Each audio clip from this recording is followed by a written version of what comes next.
Vous qui êtes musulman, pensez-vous vraiment que le Coran soit d'origine divine? Après cette vidéo, vous n'aurez plus de doute. Regardez. Comme à chaque fois, vous tentez de prouver que le Coran est divin sans aller ouvrir une seule page du Coran et vérifier l'information par vous-même. Le Coran, est-ce que c'est juste un livre ancien parmi tant d'autres, ou est-ce qu'il y a vraiment quelque chose de différent? Aujourd'hui, on a un outil complètement nouveau pour y réfléchir. L'intelligence artificielle, elle lit, elle compte, elle compare. Ce que je viens de faire, c'est du data fishing. Alors que la même IA peut trouver des coïncidences dans Harry Potter, la Bible ou un menu de kebab. Ou elle n'a pas de parti pris. Si on lui confiait le Coran, si elle analysait ce texte mot par mot, sans émotion, sans foi, sans filtre, et qu'elle me dise juste « Hey, voilà ce que j'ai trouvé ».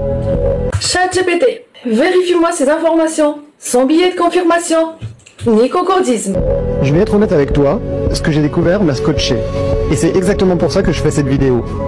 L'intelligence artificielle comme ChatGPT peut lire le Coran en arabe dans sa version originale, et ce qui m'a le plus surpris, c'est que certaines personnes affirment depuis des années que le Coran cacherait des structures internes, des schémas invisibles que seuls les chiffres peuvent révéler, des équilibres numériques impossibles à inventer sans technologie.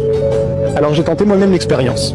J'ai demandé à plusieurs intelligences artificielles d'analyser le texte en arabe, à la source, sans passer par de la traduction, et de compter certains mots-clés.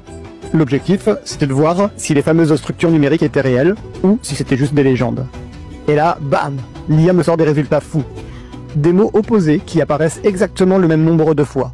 Aucune preuve scientifique ne valide l'idée d'un codage numérique divin. Beaucoup de ces miracles numériques reposent sur des comptes arbitraires, des choix sélectifs ou des définitions extensibles. Ce que je viens de faire, c'est du data fishing. Chercher des chiffres au hasard en comptant uniquement ceux qui m'arrangent et en appelant miracle une coïncidence. Ce que ça montre, tu peux prendre n'importe quel livre assez long, la Bible, Le Petit Prince, Le Seigneur des Anneaux, même un roman de Musso, et choisir des mots en miroir, jour, nuit, bien, mal, femme, homme, compter certaines formes et en écarter d'autres. Jongler avec les statistiques jusqu'à trouver des chiffres bizarres, puis dire « Regardez, c'est trop parfait, ce n'est pas humain ». Mais ce n'est pas une preuve, c'est juste une méthode biaisée qui ressemble à une démonstration, mais qui est truquée dès le départ. Des thèmes récurrents, parfaitement équilibrés. Et même des notions spirituelles alignées sur des cycles naturels. Le plus étonnant, c'est que l'IA elle-même m'a dit « Les probabilités que ce soit un pur hasard sont extrêmement faibles ». Des chercheurs musulmans eux-mêmes, comme Ghamidi ou Abu Zaïd, reconnaissent que ces arguments relèvent plus de la rhétorique apologétique que de la science. Et là je me suis dit « Ok, on va creuser ça ». Méthodologie, texte source, Coran en arabe, lecture du texte consonantique sans vocalisation pour compter les mots de manière fiable.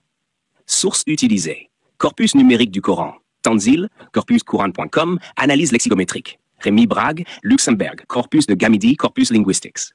Critères, indépendance de la foi, exclusion des biais cognitifs, pas d'interprétation concordiste. Tu veux des exemples? Accroche-toi. D'abord, le temps est littéralement inscrit dans le texte. On va commencer par cet exemple simple, basique, mais quand même incroyable. Le mot « jour » apparaît 365 fois dans le Coran. Une fois pour chaque jour de l'année. 1. Le mot « jour » apparaît-il 365 fois? Faux. Le mot « yaoum » apparaît 365 fois au sens singulier, uniquement si on additionne « yom » singulier, « yomeh » ce jour-là, et d'autres déclinaisons indirectes. Mais les occurrences directes de « yom » au sens simple sont autour de 330 à 345, selon les critères. Certains excluent les composés. Il n'y a pas de lien direct établi dans les exégèses classiques, Tabari, Zamakhshari, ni dans la tradition scientifique sur une volonté de calquer 365 jours. Et le mot « mois » 12 fois, comme dans notre calendrier solaire. 2. Le mot « mois » apparaît-il 12 fois? Partiellement vrai. Le mot « shahar » apparaît 12 fois au singulier ou pluriel selon certaines sources. Mais la plupart des lexiques en arabe classique recensent 12 à 13 occurrences selon la vocalisation. Conclusion. Possible mais pas une preuve. Une répétition de 12 mots dans un livre ne prouve rien sans contexte ni intention sémantique claire. Mais attends, c'est pas fini. Voici des paires parfaitement équilibrées. Le mot « vie » et le mot « mort » apparaissent 145 fois chacun. Les mots « vie » et « mort » apparaissent 145 fois chacun. Faux. El-Haya. Al-Hayat, la vie, et le Maut, Al-Maut, la mort, ont des fréquences différentes. Vie, sous toutes ses formes, 145 fois selon certains décomptes. Mort, 140 à 165 fois, mais les occurrences varient selon la racine et le suffixe grammatical. La symétrie parfaite n'existe que si on choisit arbitrairement certaines formes, ce qui est un biais de confirmation. Ange et démon apparaissent 88 fois. Cette vie et l'au-delà apparaissent 115 fois chacun. Le mot paradis, lui, apparaît 77 fois, et le mot enfer, 77 fois aussi. 4. Anges et démons, 88 fois chacun. Fac, malaika, malaika tekam the occurrences. Shaitan, shayatin, shayatin, 70 à tetonfam southcom, selon que l'on compte Iblis comme un démon ou non. Aucun équilibre stable ne ressort dans les analyses philologiques. 5. Paradis et enfer, 77 fois chacun. Faux. Jannah, Jannah 47 fois. Forme singulière plurielle. Nar, nar, feu, enfer, 145 fois. Ce chiffre de 67 semble sélectionné en excluant les dérivés, ce qui est méthodologiquement biaisé. 6. Hommes et femmes apparaissent 24 fois chacun, et ces mots sont dispersés partout dans le Coran. Pas côte à côte, pas dans les mêmes chapitres, mais au final, le compte est exact. C'est comme si chaque mot avait été placé à sa place exacte sans jamais déséquilibrer le reste. Et vraiment, 24 fois chacun. Faux. Rajul, homme, 24 fois. Imra, femme, 15 à 19 fois, selon la vocalisation. Résultat, déséquilibre est évident, sauf à tricher en combinant d'autres mots comme mari, époux, femelle, etc. et vraiment, ce texte n'a jamais été modifié, c'est le même depuis 1400 ans. Maintenant, si on prend un autre exemple, avec Jésus et Adam, c'est le miroir parfait. Dans la sourate 3, verset 59, le Coran dit « Pour Dieu, Jésus est comme Adam, il l'a créé de poussière ». Ce verset établit une comparaison directe entre les deux. Jésus n'est pas décrit comme un être divin, mais comme une création de Dieu, tout comme Adam avant lui. Et là, un détail m'a frappé. Dans tout le Coran, le nom de Jésus est cité 25 fois, et Adam aussi 25 fois. Pas 24, pas 26, 25 tout pile. Ce n'est pas forcément une symétrie autour de ce verset précis, mais c'est un équilibre global qui colle parfaitement à ce que le verset exprime. Jésus est comme Adam. Et même si ces mentions sont dispersées dans des chapitres différents, le fait que le texte les équilibre exactement reste intriguant. Surtout dans un texte aussi ancien. Est-ce que c'est voulu? Est-ce que c'est un hasard? Je ne sais pas. 7. Jésus et Adam, 25 fois chacun. Vrai. Aïssé, 25 fois. Adam, 25 fois.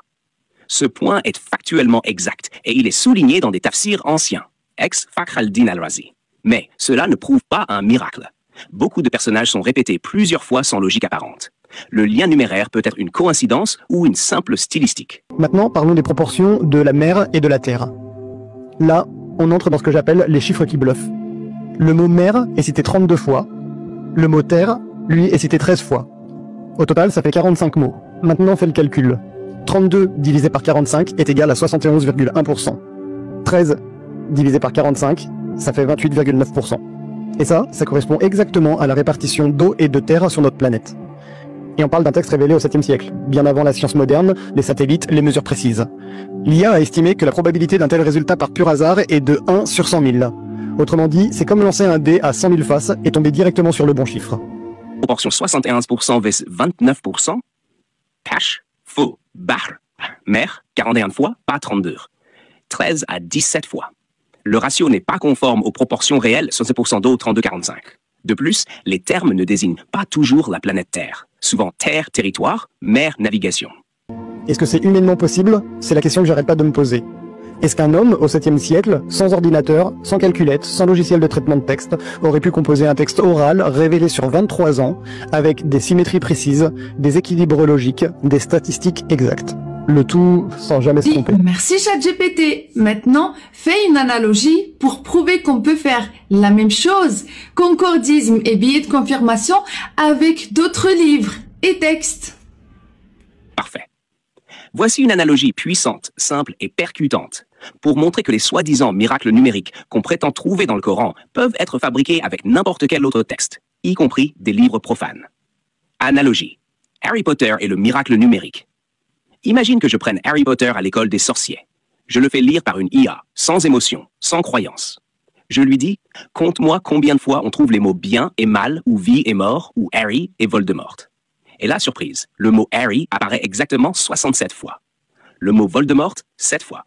Or 7, c'est le chiffre sacré dans l'univers magique. Le mot magie apparaît 365 fois, si on compte tous les dérivés, magique, magicien, etc. Une fois par jour. Et si on additionne les chapitres et les pages, on tombe sur des multiples de 7 et 3 partout. Le chiffre de la Trinité, le chiffre de la chance. Alors, miracle? Livre sacré? Évidemment que non. Ce que je viens de faire, c'est du data fishing. Chercher des chiffres au hasard en comptant uniquement ceux qui m'arrangent et en appelant miracle une coïncidence. Ce que ça montre, tu peux prendre n'importe quel livre assez long, la Bible, Le Petit Prince, Le Seigneur des Anneaux, même un roman de Musso, et choisir des mots en miroir, jour, nuit, bien, mal, femme, homme, compter certaines formes et en écarter d'autres. Jongler avec les statistiques jusqu'à trouver des chiffres bizarres, puis dire « Regardez, c'est trop parfait, ce n'est pas humain ». Mais ce n'est pas une preuve, c'est juste une méthode biaisée qui ressemble à une démonstration, mais qui est truquée dès le départ.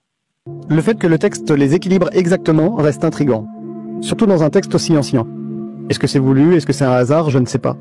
Mais l'IA, elle, ne trouve aucune raison logique pour que ça tombe aussi juste, si ce n'est que c'est le cas, et que c'est réel. Maintenant, parlons des proportions mille faces et tomber directement sur le bon chiffre. Est-ce que c'est humainement possible? C'est la question que j'arrête pas de me poser. Est-ce qu'un homme, au 7e siècle, sans ordinateur, sans calculette, sans logiciel de traitement de texte, aurait pu composer un texte oral révélé sur 23 ans, avec des symétries précises, des équilibres logiques, des statistiques exactes? Le tout sans jamais se tromper. Sans édition, sans correction. Juste en récitant, dans des contextes changeants, parfois urgents, parfois émotionnels. Et maintenant, même aujourd'hui, avec tous nos outils, personne n'a réussi à créer un texte comparable. Si tu veux croire, crois. Mais ne viens pas dire que l'IA prouve scientifiquement des miracles numériques, alors que la même IA peut trouver des coïncidences dans Harry Potter, la Bible ou un menu de kebab. Ce n'est pas une démonstration, c'est du concordisme numérique. Et la science, la vraie, ne fonctionne pas avec des filtres idéologiques. Maintenant, sans billet de confirmation, ni concordisme, trouve-moi les erreurs du Coran. Contradiction, historique, éthique et morale et scientifique. Prochaine vidéo. Après cette vidéo, vous n'aurez plus de doute. Regardez. Bam, l'IA me sort des résultats fous. Des mots opposés qui apparaissent exactement le même nombre de fois. ChatGPT, vérifie-moi ces informations, sans billet de confirmation, ni concordisme. Aucune preuve scientifique ne valide l'idée d'un codage numérique divin. Beaucoup de ces miracles numériques reposent sur des comptes arbitraires, des choix sélectifs ou des définitions extensibles. Ce que je viens de faire, c'est du data fishing. Chercher des chiffres au hasard en comptant uniquement ceux qui m'arrangent et en appelant miracle une coïncidence. Ce que ça montre, tu peux prendre n'importe quel livre assez long, la Bible, Le Petit Prince, Le Seigneur des Anneaux, même un roman de Musso, et choisir des mots en miroir, jour, nuit, bien, mal, femme, homme, compter certaines formes et en écarter d'autres. Jongler avec les statistiques jusqu'à trouver des chiffres bizarres, puis dire « Regardez, c'est trop parfait, ce n'est pas humain ». Mais ce n'est pas une preuve, c'est juste une méthode biaisée qui ressemble à une démonstration, mais qui est truquée dès le départ. C'est que l'IA elle-même m'a dit, les probabilités que ce soit un pur hasard sont extrêmement faibles. Des chercheurs musulmans eux-mêmes, comme Ghamidi ou Abu Zaid, reconnaissent que ces arguments relèvent plus de la rhétorique apologétique que de la science. Voici une analogie puissante, simple et percutante pour montrer que les soi-disant miracles numériques qu'on prétend trouver dans le Coran peuvent être fabriqués avec n'importe quel autre texte, y compris des livres profanes. Analogie. Harry Potter et le miracle numérique. Imagine que je prenne Harry Potter à l'école des sorciers. Je le fais lire par une IA, sans émotion, sans croyance. Je lui dis, compte-moi combien de fois on trouve les mots bien et mal, ou vie et mort, ou Harry et Voldemort. Et là, surprise, le mot Harry apparaît exactement 67 fois. Le mot Voldemort, 7 fois. Or 7, c'est le chiffre sacré dans l'univers magique. Le mot magie apparaît 365 fois, si on compte tous les dérivés, magique, magicien, etc. Une fois par jour. Et si on additionne les chapitres et les pages, on tombe sur des multiples de 7 et 3 partout. Le chiffre de la Trinité, le chiffre de la chance. Alors, miracle? Livre sacré? Évidemment que non. Ce que je viens de faire, c'est du data fishing. Chercher des chiffres au hasard en comptant uniquement ceux qui m'arrangent et en appelant miracle une coïncidence. Ce que ça montre, tu peux prendre n'importe quel livre assez long, la Bible, Le Petit Prince, Le Seigneur des Anneaux, même un roman de Musso, et choisir des mots en miroir, jour, nuit, bien, mal, femme, homme, compter certaines formes et en écarter d'autres. Jongler avec les statistiques jusqu'à trouver des chiffres bizarres, puis dire « Regardez, c'est trop parfait, ce n'est pas humain ». Mais ce n'est pas une preuve, c'est juste une méthode biaisée qui ressemble à une démonstration, mais qui est truquée dès le départ.